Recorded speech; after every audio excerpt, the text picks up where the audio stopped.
Hello students, in this video we are going to study class 9th mathematics chapter 4 linear equations in two variables. Linear equations in two variables. तो यहाँ पे chapter का name ही क्या है? Linear equation in two variables means आप variable से you are well known about variable. Equation क्या है इसको भी आप क्लास 7th में 8th में सॉल्व करते हैं, बट क्या इसको डिफाइन कर लेते हैं. और लीनियर जो पॉलिनोमियल पढ़े थे वही कॉन्सेप्ट लीनियर इक्वेशन का है. ओके, तो this video is going to be introduction video. Equation क्या होता है? If px be a polynomial, if px be a polynomial in a variable x. Chapter second polynomial आप पढ़े थे, ठीक है. उसी के एक स्टेप आगे क्या होता है? Equation. If px be a polynomial in variable x then px is equal to 0 is called an equation.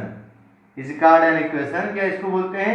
Polynomial equation भी बोलते हैं. पॉलिनोमियल इक्वेशन या सिंपली इक्वेशन मीन्स कोई आपको पॉलिनोमियल मिल जाए, आगे लगा दो इक्वल टू 0 या पॉलिनोमियल इक्वल टू पॉलिनोमियल कर दो, तभी क्या बन जाएगा? Equation.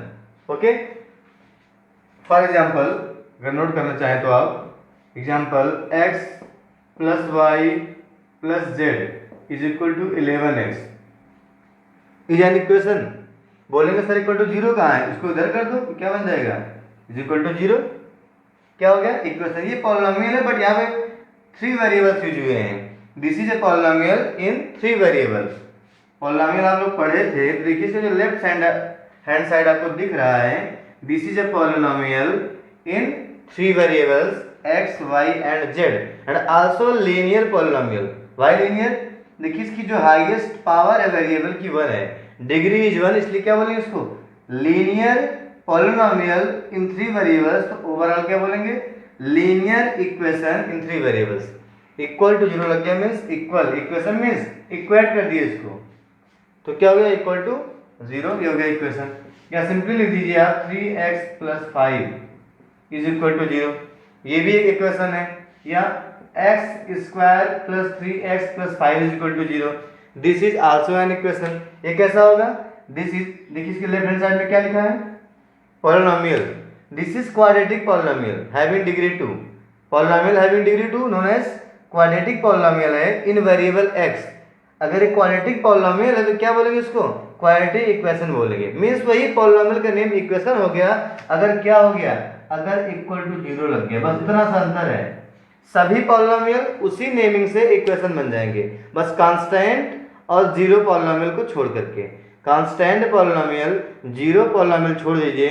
Linear, quadratic, cubic, biquadratic, polynomial of degree 5 equal to 0 लगा दो, बस सब क्या बन जाएंगे? इक्वेशन. नेम वही रहेगा. मीन्स ये क्या है? क्वाड्रेटिक इक्वेशन है. ये क्या है? लीनियर इक्वेशन है. ओके, तो ये हो गया इक्वेशन. नेक्स्ट इज, अगर इक्वेशन है तो इसको सॉल्व करते हैं. सॉल्व करने के बाद जो वेरिएबल की वैल्यू आती है, जो वेरिएबल की वैल्यू आती है और इस इक्वेशन में रख दें, सेटिस्फाइड हो जाए, तो बोलते हैं उसको रूट्स या solution of that equation. Note कर लेंगे आगे. ये हो गया इक्वेशन की डिफिनेशन. Next is solution. क्या होता है? सॉल्यूशन बोलते हैं, बोलते हैं रूट्स. सॉल्यूशन को ही रूट्स बोलते हैं. जो आप जीरोज पढ़े थे वही जीरोज ही यहाँ पे रूट्स हैं. इसको आप जीरोज ही बोलते हो. Zeros of polynomial are roots of equation. जो पॉलिनोमियल के जीरोज थे वो इक्वेशन के रूट्स कहे जाएंगे. सेम वैल्यू रहेगी. लिखेंगे solution are roots of an equation. ये क्या होता है? A value of the variable, a value of the variable which satisfies the given equation. Variable की ऐसी कोई वैल्यू पुट करो जिससे इक्वेशन सेटिस्फाइड हो जाए. Means left hand side and right hand side are equal to each other. ऐसा case बन जाए तब वहां पे क्या होगा? जो वैल्यू पुट किए थे x की वेरिएबल की, उसी को बोलते हैं इक्वेशन का रूट या सॉल्यूशन बोलते हैं. Okay, is called a solution और रूट ऑफ द इक्वेशन. तो उसी को सॉल्यूशन या रूट बोलते हैं. इसको नोट कर ले. Note down the important point, that is solution और रूट. सॉल्यूशन बोले या इसको रूट बोले सेम चीज है. ऑफ द इक्वेशन, तो इक्वेशन के लिए बोलते हैं सॉल्यूशन बोलते हैं या रूट बोलते हैं. And zero of polynomial, equation का रूट या solution, and zero of polynomial involve in equation, जिस पॉलिनोमियल से इक्वेशन बना है, ओके, आर सेम। मीन्स आप चाहे उसको सॉल्यूशन बोले या रूट बोले, किसका, इक्वेशन का, या जीरो बोले पॉलिनोमियल का, ये सभी चीजें सेम वैल्यू होती हैं। कैसे, एग्जांपल समझते हैं। देखिए अगर लिखा है ये x + 5, x + 5, this is a polynomial in variable x, okay. अगर इसका जीरो फाइंड करना होता हम क्या करते थे, जीरो फाइंड करने के लिए क्या करते थे, फॉर जीरो, अगर ध्यान में आपको हो, फॉर जीरो x लिखते थे हम लोग px = 0, फॉर जीरो px = 0। अगर इसका जीरो फाइंड करना है तो पॉलिनोमियल को जीरो होना पड़ेगा। px मीन्स क्या हो गया, x + 5 = 0, तो सिंपली क्या मिल जाएगा, x = -5। अब यहाँ पे क्या लिखते हैं, -5 is a 0, -5 is a 0 of x + 5। ध्यान में आ गया होगा। तो -5 इसका एक जीरो हुआ, कैसे, अगर रखे -5 तो -5 + 5 आता है 0। तो अगर रिमाइंडर 0 आ जाए, the value of polynomial become 0, then that value is known as 0 of the given polynomial. ये हो गया -5। अगर हम इसको ऐसे लिख दें x + 5 = 0, अब ये क्या बन गया, ये इक्वेशन हो गया। ये जैसे आप = 0 लिख दिए, सामने पॉलिनोमियल है, ये तुरंत पॉलिनोमियल इक्वेशन बन जाएगा। अब इसको सॉल्व करना बहुत आसान है, x = -5। अब यहाँ पे जो x = -5 आया हुआ है, इसको बोलते हैं -5 इज अ रूट या is the root, is the root और सॉल्यूशन, इज द रूट और सॉल्यूशन ऑफ x + 5 = 0। अब दोनों में डिफरेंस देखें, कोई डिफरेंस है नहीं। -5 को यहाँ पे बोल रहे हैं क्या, रूट बोल रहे हैं, सोल्यूशन। यहाँ पे -5 क्या बोल रहे हैं, 0 of polynomial. Means same value होती है। इसका मतलब है पॉलिनोमियल से ये लोग एक कदम आगे बढ़ गए। Means equation is Elder brother of polynomial, ठीक है। = 0 मीन्स पॉलिनोमियल का सारा कॉन्सेप्ट इक्वेशन में रहेगा, एक दो स्टेप और आगे बढ़ गया। ये बात समझ में आई। तो पॉलिनोमियल पूरा आपको आना चाहिए इक्वेशन सॉल्व करने के लिए। सारा कॉन्सेप्ट पॉलिनोमियल का ही चलेगा, चेंज किया बस, = 0 लग गया है। ओके, नोट कर लें। Now standard forms of equations. Equations के स्टैंडर्ड फॉर्म क्या होते हैं देखते हैं। तो जो पॉलिनोमियल में पढ़े थे, लीनियर पॉलिनोमियल, क्वाड्रेटिक पॉलिनोमियल, वही इक्वेशन बन जाएंगे। तो पहले मैं लिखा हूँ, केवल आपको ध्यान देना है कांस्टेंट पॉलिनोमियल नहीं होगा और जीरो पॉलिनोमियल नहीं होगा, वो मीनिंगलेस हो जाएगा, नहीं कोई मतलब उसका निकलेगा नहीं, तभी इसको छोड़ देते हैं। स्टार्ट कहाँ से करेंगे, लीनियर पॉलिनोमियल से। तो लीनियर पॉलिनोमियल क्या बन गया, लीनियर इक्वेशन। तो लीनियर इक्वेशन में भी कई केसेज हैं। Linear polynomial in 1 variable, in 2 variable, in 3 variable, कितने वेरिएबल आप यूज कर रहे हैं। तो इसमें देख रहे हैं फर्स्ट इन 1 वेरिएबल, इसकी बात कर रहे हैं, लीनियर इक्वेशन इन 1 वेरिएबल। तो आप इक्वेशन मत पढ़िए अभी क्या सोच गया, लीनियर पॉलिनोमियल क्या होता था 1 वेरिएबल में। स्टैंडर्ड फॉर्म की बात कर रहे हैं, आपको पता होना चाहिए होता था ax + b, ये था लीनियर पॉलिनोमियल, जहां पे लिखा था a इज नॉट 0, ठीक है, रिकॉल करिए इसको। तो क्या था, ax + b where a is not 0 is linear polynomial in 1 variable था। अब बोल रहे हैं इक्वेशन तो क्या लगा देंगे, = 0। ये क्या लिखा है, linear equation in 1 variable. Linear equation in 1 variable क्या होता है, ax + b = 0 where a is not 0। अगर a 0 हो गया तो क्या कांस्टेंट नंबर है, = 0, तो डिफाइंड नहीं हो पाएगा, लीनियर इक्वेशन नहीं होगा। अगर बात करें इन 2 वेरिएबल, इन 2 वेरिएबल्स, लीनियर तो हो बट वेरिएबल हम 2 यूज करना चाहते हैं, तो स्टैंडर्ड फॉर्म क्या होगा। देखिए अगर 2 वेरिएबल आप यूज कर रहे हैं आप, तो क्या लिखेंगे, एक तो लिखेंगे x, ax लगा दिए, plus by plus c = 0। Means possible terms कितने आप लिख सकते हैं, मैक्सिमम पॉसिबल टर्म्स। तो आपको पता होगा x होगा, y होगा, कांस्टेंट होगा। अगर 2 वेरिएबल चाहिए तो x के साथ में कोई कोएफिशिएंट होगा, y के साथ कोई कोएफिशिएंट होगा, कांस्टेंट टर्म होगा, तो हो गया ए बी सी। तो क्या है, linear equation in two variables. Linear equation in two variables, ध्यान रहे यहाँ पे क्या नहीं होना चाहिए, a and b both are not zero. अगर ए जीरो हो गया, ये खत्म, तो क्या बन गया ये, इन वन वेरिएबल। अगर बी जीरो हुआ तो क्या हो जाएगा, again in one variable, variable यहाँ पे एक्स होगा। अगर दोनों जीरो हो गया तो क्या हो जाएगा, constant term equal to zero, तो डिफाइंड ही नहीं रह पाएगा ये इनटू वेरिएबल्स। ठीक है, तो ये होता है standard form, linear equation in two variable. Linear equation in two variable, ये हम लोग पढ़ना है। Linear equation in two variables means इस टाइप के क्वेश्चंस हमको सॉल्व करने हैं। अगर बात करें थ्री वेरिएबल, तब क्या होगा, see linear equations in three variables. Linear equations in three variables, तो थ्री वेरिएबल में क्या होगा, हम यूज करते हैं x, यूज कर लिए y, यूज कर लिए z। ये तो वेरिएबल हुआ, एक कांस्टेंट भी रहेगा, तो लिखते हैं इसको ax plus by plus cz plus d is equal to zero. Simple सा फंडा है स्टैंडर्ड फॉर्म बनाने का। ठीक है, where a b c are not zero, जहां पे a b c जीरो नहीं होंगे। अगर कोई भी जीरो हो गया तो थ्री वेरिएबल्स नहीं रह जाएगा। ठीक है, ये होता है ax plus by plus cz plus d is equal to zero. ये हमको नहीं पढ़ना है, पढ़ना हमको मेनली कौन सा है, b। और ये बहुत सिंपल सा, आप क्लास 6 से ही पढ़ते आ रहे हैं। 6 में सॉल्व करना, 7th में 8th में linear equation in one variable solve करना आपको आता है, तो मेनली आपको ये पढ़ना है। ठीक है, नोट कर लें। नाउ लुक, अगर ये इक्वेशंस हैं तो इसको सॉल्व भी करना पड़ेगा, और सॉल्व करेंगे तो आंसर जो आएगा उसे बोलेंगे रूट्स। सॉल्व कैसे करेंगे, सपोज करो पहले हम बात कर रहे हैं linear equation in one variable, एक ही बात कर रहे हैं, इसकी बात कर रहे हैं, इसको हम सॉल्व करने वाले हैं। तो सिंपली आप क्या लिखते हो, ax plus b is equal to zero, so ax is equal to minus b, x is equal to minus b upon a, x is equal to minus b upon a zero नहीं होना चाहिए। क्यों, अगर a zero हो गया तो minus b upon zero is not defined, zero से division defined नहीं है। तो ये हो गया आंसर, मतलब है इसका एक ही आंसर आएगा, बोलते हैं ओनली वन सॉल्यूशन। इसका मतलब हो गया linear equation in one variable has only one solution, केवल एक आंसर आता है, ओनली वन सॉल्यूशन या ओनली वन रूट। इसको आप नोट कर सकते हैं, इसको भी नोट कर लीजिए और फिर यहाँ पे नोट कर लेंगे।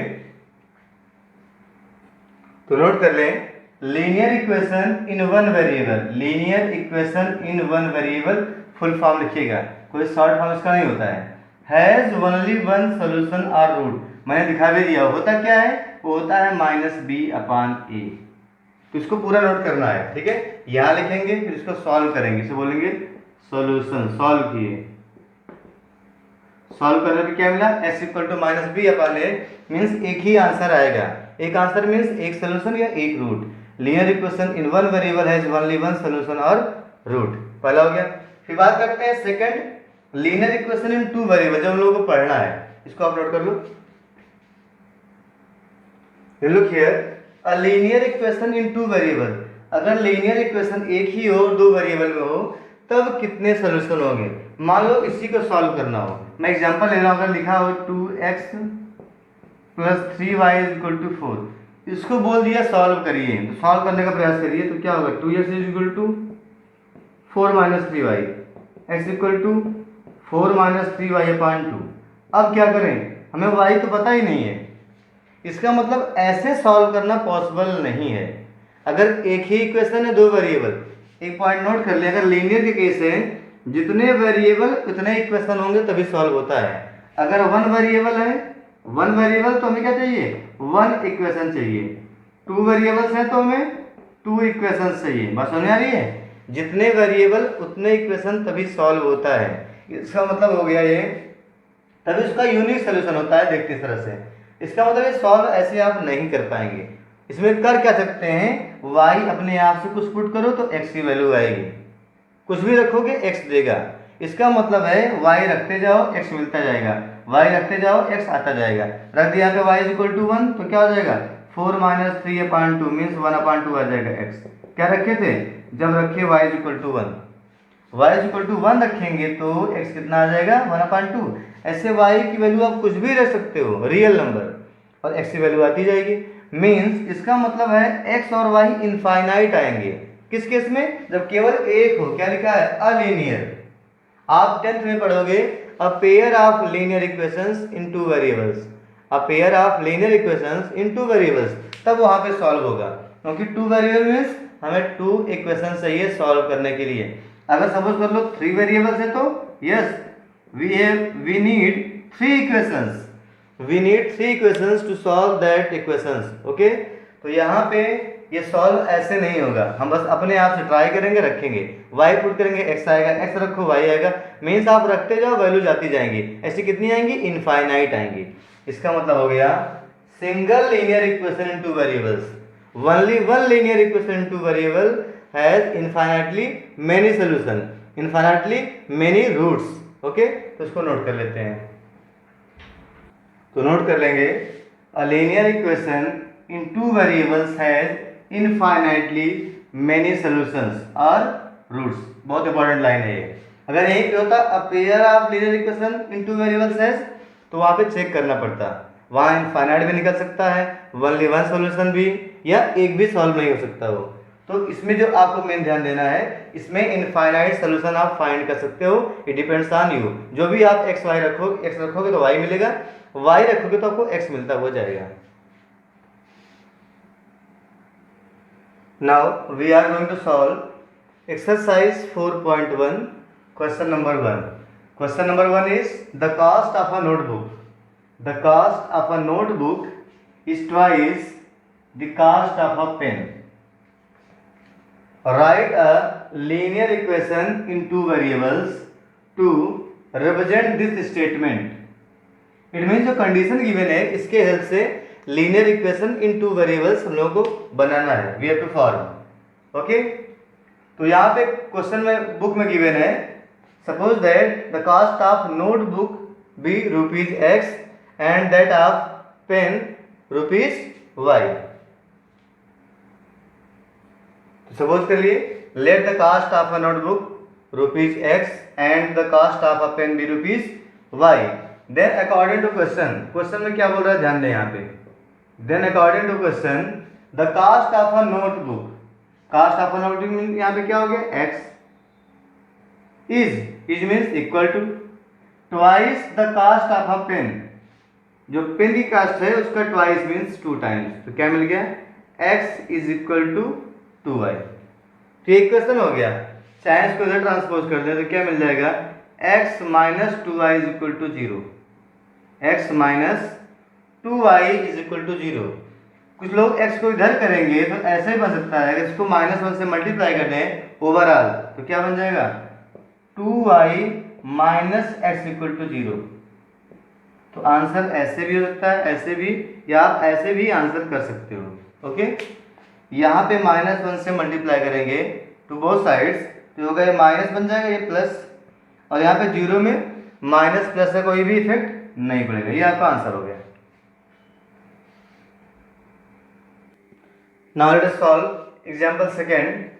Second is write each of the following as an equation in two variables. जो नीचे लिखा है फर्स्ट सेकंड थर्ड फोर्थ, इसको इक्वेशन बनाना है इन टू वेरिएबल्स। और लिखा कैसे है?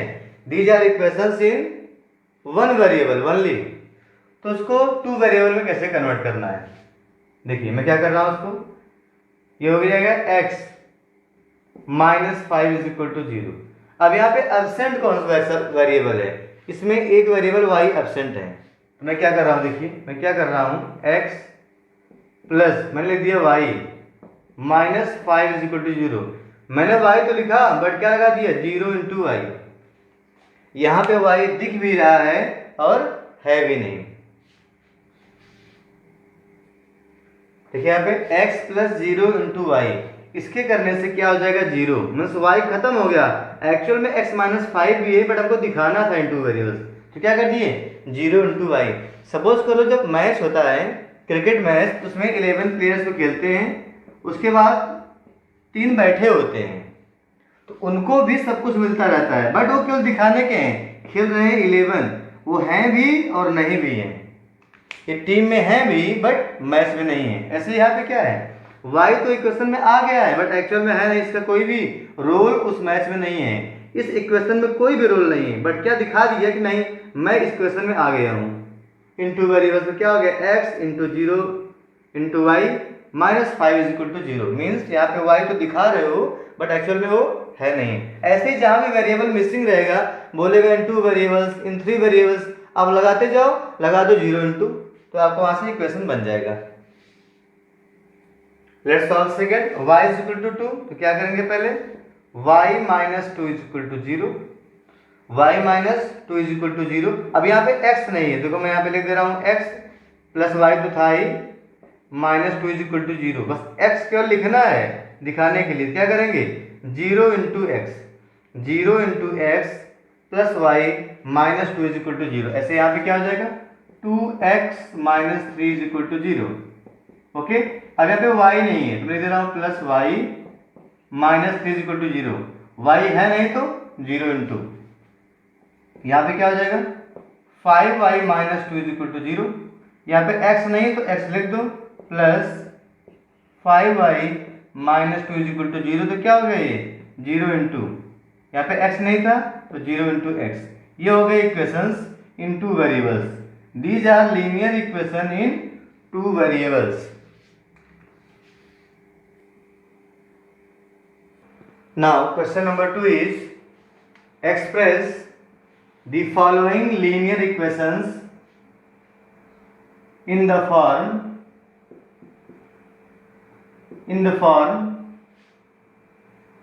ax plus by plus c is equal to 0 and indicate the values of a, b and c in each case. There are 6 questions, 8 questions, सब में बताना है abc के value. First of all ax plus by plus c के form में लिखना है, ax plus by plus c is equal to 0। Means क्या बोल रहा है क्वेश्चन में, बोल रहा है जो इक्वेशन यहाँ पे गिवन है इसको लिखना है स्टैंडर्ड फॉर्म में, standard form of a pair of a linear equation in 2 variables. We have to write these equation in standard form of a linear equation in 2 variables. इसका मतलब यही होता है, मीन्स जो भी यहाँ पे लिखा है एकदम ऐसे ही लिखना है, ऐसे मतलब जो x होगा साथ में यहाँ पे कोई कोफिशिएंट होगा, फिर प्लस का साइन होगा, फिर यहाँ पे क्या होगा b होगा, यहाँ y होगा, फिर प्लस होगा, यहाँ पे c होगा, इज इक्वल टू 0। तो राइट साइड में 0 ही रखना है, इस फॉर्म में करना है, यहाँ पे a b c वैल्यूज मिलेंगे। ओके, तो आइए देखते हैं फर्स्ट। तो यहाँ पे तो लिखा है, इसको पहले ट्रांसपोज कर लो, तो क्या लिखा है देखिए 2 इंटू एक्स, ये तो है, प्लस 3 इंटू वाई माइनस ये लिखा है 9.35 bar is equal to 0, minus 9.35 bar is equal to 0। But यहाँ पे माइनस नहीं है प्लस है, तो इसको हम लिख सकते हैं ऐसे भी 2 into x plus 3 into y plus bracket पे कर दो माइनस इज इक्वल टू 0। देखिए जैसे लिखा है सेम ऐसे होना चाहिए। देखिए यहाँ पे क्या लिखा हुआ है 2, यहाँ पे कोफिशिएंट, यहाँ प्लस कोफिशिएंट, यहाँ प्लस कांस्टेंट टर्म, जो भी हो उसको ब्रैकेट में करो माइनस, कहीं पे माइनस दिख रहा है उसको ब्रैकेट में कर दो। यही हो गया स्टैंडर्ड फॉर्म। ये क्या हो गया standard form ax plus by plus c is equal to 0। अब इसी से कंपेयर करने के a b c की वैल्यू भी बतानी है। मीन्स ये होता है a, coefficient of x is a, coefficient of y is b and constant term is c। तो अगर इससे कंपेयर करेंगे, comparing by this we get a is equal to 2, b is equal to 3 and c is equal to minus of 9.35 bar, ये होगा। तो यहाँ पे mention कर देंगे comparing with ax plus by plus c is equal to 0, then we get, तब हमको मिलता है a2 b3 and c is minus 9.35 bar. इसको आपको लिखना है बार बार, मैं केवल एक बार यूज कर रहा हूँ, ठीक है। अब देखते हैं सेकंड को भी ऐसे बनाना है। तो यहाँ पे देखिए राइट साइड में 0 है, पहला काम ये करना है राइट साइड में 0 हो जाए, 0 है। अब करना क्या है, सबको प्लस के फॉर्म में लिखना है। यहाँ पे क्या लिखा है, लिखा है देखिए 1 इंटू एक्स, कुछ ना हो तो 1 तो होता ही है, ठीक है। 1 इंटू एक्स हो गया, मैं लगा रहा हूँ प्लस, ये क्या है 5 से डिवाइड मीन्स 1/5 से मल्टीप्लाई है, तो -1/5 हो गया। -1/5 इंटू वाई है, कोफिशिएंट ऑफ वाई क्या है -1/5। कैसे पता करते हैं, आप y से डिवाइड कर दो, जिसका कोफिशिएंट निकालना है उसी वेरिएबल से डिवाइड कर दो। अगर x का कोफिशिएंट निकालना है तो x को डिवाइड करो, यहाँ से x से क्या मिलेगा 1 आ जाएगा। Is that clear. यहाँ पे निकालना है कोफिशिएंट ऑफ y, तब क्या होगा y से डिवाइड कर दो, y से कटा क्या मिलेगा 1, -1/5 ये कोफिशिएंट लिखा है। फिर क्या होगा प्लस में ब्रैकेट में -10 इज इक्वल टू 0। अब कंपेयर कीजिए ax plus b y plus c, ax plus b y plus c is equal to 0। a यहाँ पे क्या हो जाएगा, a is equal to 1, b क्या होगा, b is equal to -1/5 and c is equal to -10। ये आपका आंसर हो जाएगा। इसको लिख देंगे comparing with ax plus b y plus c is equal to 0 we get. ऐसे यहाँ पे a b c आया हुआ है, तो यही करना है सभी क्वेश्चंस में। Now let's solve third part, -2x plus 3y is equal to 6। इस फोटो से मैच करानी है, ओके। तो क्या बनेगा देखिए, -2 कर दिए ब्रैकेट में x प्लस 3 इंटू वाई, इधर लाएंगे -6 होगा, क्या बनेगा -6, तो इसको प्लस में -6 इज इक्वल टू 0, एक ही बात है। प्लस में -6 क्या बनेगा -6, ठीक है। कंपेयर करेंगे तो a इज इक्वल टू क्या हो जाएगा, a is equal to -2, b is equal to 3 and c is equal to -6। ये हो गया स्टैंडर्ड फॉर्म, और ये इसका कंपेरिजन हो गया। Next is x is equal to 3y, then we can write x minus 3y is equal to 0। और इस बार कांस्टेंट टर्म मिसिंग है, नो प्रॉब्लम। ये होगा क्या, ये हो जाएगा 1 into x plus -3 into y plus 0 is equal to 0 add करने से कोई फर्क पड़ेगा नहीं, बट हमारा क्वेश्चन सॉल्व हो गया। अब यहाँ पे ABC क्या है, तो यहाँ पे आपको मिल जाएगा a is equal to 1, b is equal to -3, मैं लिख दे रहा हूँ a is equal to 1, b is equal to -3 and c is equal to 0। ये इसका आंसर हो गया, ऊपर लिखा है, ठीक है। ये हो गया standard form. Next is 2x is equal to -5y, फिर क्या बन जाएगा, दिस इंप्लाइज, ये बन जाएगा 2x plus 5y is equal to 0, okay. अब यहाँ भी वही 0 लाना है, क्या करेंगे 2 into x plus 5 into y plus 0 is equal to 0। यहाँ भी 0 बैलेंस कर दिए, कांस्टेंट टर्म नहीं था, तो यहाँ से a की वैल्यू हो जाएगी a is equal to 2, b is equal to 5 and c is equal to 0। ये स्टैंडर्ड फॉर्म है, ये ABC की वैल्यू है। Now sixth part is 3x plus 2 is equal to 0। देखिए राइट साइड में 0 पहले से है, करना क्या, केवल y लाना है। तो देखिए 3 इंटू एक्स प्लस वाई लाए तो क्या कर दिए 0 इंटू वाई कर देंगे आप, 0 into y plus 2 is equal to 0। Standard form हो गया, क्या मिल जाएगा 3x दिस। यहाँ से a की वैल्यू क्या होगी, a is equal to 3, b is equal to 0 and c is equal to 2। c is equal to 2 हो गया, ओके। नेक्स्ट देखते हैं सेवंथ पार्ट है y minus 2 is equal to 0। Seventh part is y minus 2 is equal to 0। अब यहाँ पे देखिए x नहीं है, राइट साइड में पहले से 0 है, केवल x यहाँ पर इन्वॉल्व करना है, तो हो जाएगा 0 इंटू एक्स, नो प्रॉब्लम। इसको आप ऐसे भी ले सकते हो, सिंपली 0 इंटू एक्स, अगर ब्रैकेट नहीं यूज कर रहे हो ये क्या होगा प्लस y में क्या है 1 इंटू वाई, ऐसे आप लिख सकते हो 1 into y plus -2 is equal to 0। अगर माइनस यूज कर रहे हो तो ब्रैकेट आप जरूर यूज करिए, अदरवाइज आप ऐसे भी लिख सकते हो ओपनली, ठीक है।